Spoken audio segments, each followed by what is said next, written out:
Good morning, my dear brothers and sisters in Christ. 2 days from now, we are about to celebrate the most awaited season, ang pinakahihintay at inaabangan po natin ang Pasko, Christmas Day. But before that, my dear brothers and sisters, let us see the movement of our readings as we take our final spiritual preparation. The Annunciation took place. The visitation already happened. Mary and Elizabeth exchanged their joys of blessings. Yes, my dear brothers and sisters, joys of blessings. Today, Mary is so grateful because she is full of grace. Talagang masasabi po natin, mga minamahal na kapatid, tunay ang grasya o biyaya ng Diyos sa atin. Yes, God is the source of all blessings, for that we all wish the continuous blessing of God will be upon us.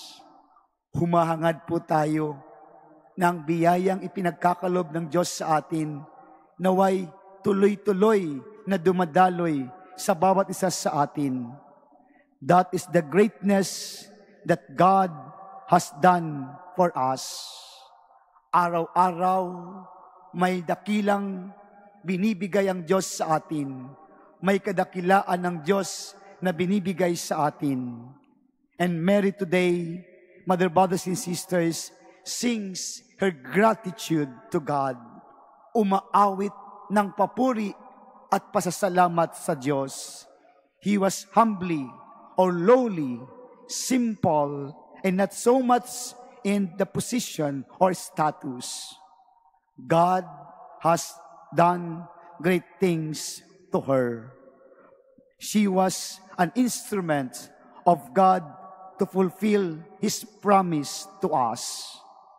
Magnificat of Mary is the expression of the recognition of God's goodness, and Mary's remained humble.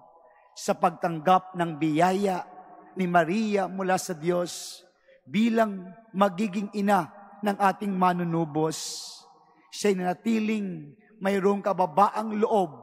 Hindi ito naging dahilan upang siya'y magkaroon na tinatawag na entitled sa kanyang buhay. Mother, brothers and sisters, to be humble and always grateful for all that God has entrusted to us, and that is a reminder for all of us to be humble and being grateful every day. And this is the way that we can recognize the greatness of God to us. Sa pagiging mababa ang loob at marunong magpasalamat, nandoon nakikilala natin ang Diyos sa buhay natin. Mother, brothers and sisters, being grateful is one way that we recognize truly in our lives every day. Ang kababaang loob at tunay na pagkilala sa kadakilaan ng Diyos, lubos ang kanyang kadakilaang tunay na nagbibigay sa atin ng biyaya araw-araw. And we could say, my dear brothers and sisters, humility is the grace that can adorn in our Christian character. Ito ang hinahangaan sa bawat isa sa atin, ang pagiging mababa ang loob bilang isang anak ng Diyos. Ito ang tinitingala sa atin. Nawa, ito ang ating inuugali at isinasabuhay. Like Mary, being humble and being grateful of God's goodness to her, tayo din ay pinapalahanan ng ating Panginoon tulad ni Maria. Remain humble, stay humble, and being grateful. Ang nagpapasalamat sa lahat ng biyaya o kadakilaan ng Diyos araw-araw, lalong pinagpapala at lalong bumubuhos ang biyaya ng Diyos. Mother, brothers and sisters, Mary comes to us with a lowly heart to express her gratitude to God.